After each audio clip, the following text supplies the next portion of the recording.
This is the Chinese Mini-Lathe I bought for my significant other for Valentine's Day. I'm single now. Just kidding. Actually, it's that's not true. It's half our lathe.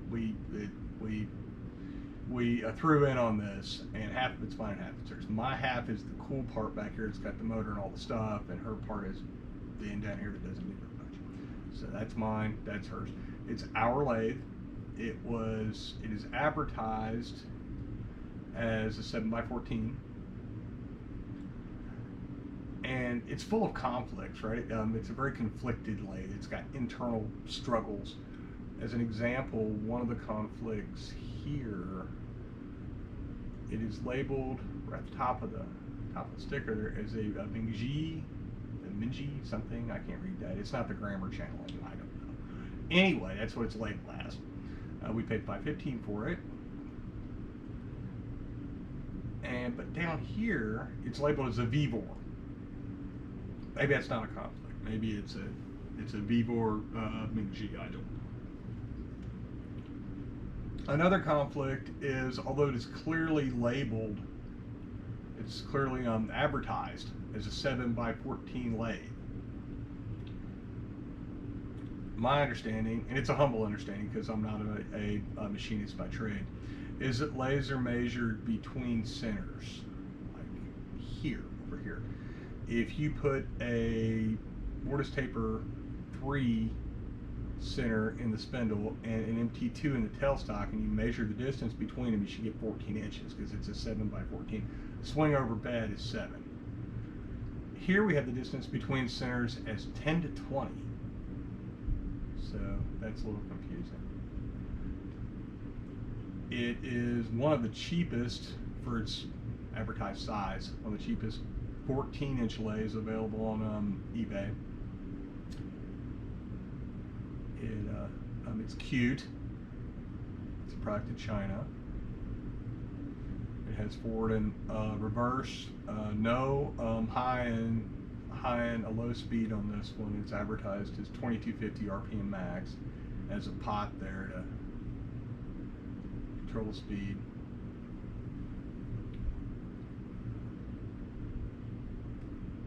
Here's the advertised size. Comes with some added value. Down here we have a little toolbox and an ear wash bottle and some wrenches, little cap screws, and a chuck wrench and some extra chuck jaws and some gears for threading. I assume there are. It is. We got it from VIP Shop for You, who I will say are really nice people. They unsolicited messaged me, and told me if there's any, which I don't know if maybe they're not really nice, maybe they're worried, I don't know, but they messaged me and they said, if you have any concerns or any questions, just contact us, right? And so anyway, they were pretty good feedback rate. That's how I got it from. I paid for it. There's the technical specs. 60 hertz, 110 volts, American power.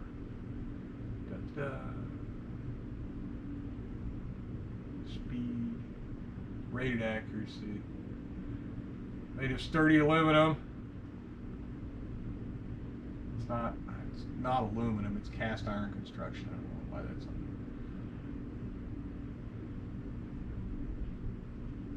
there. There's your pictures of the lathe.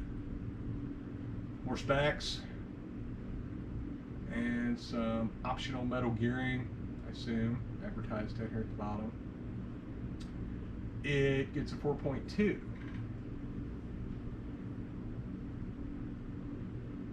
Oddly, even though it gets a 4.2, everybody would recommend it and calls it a value.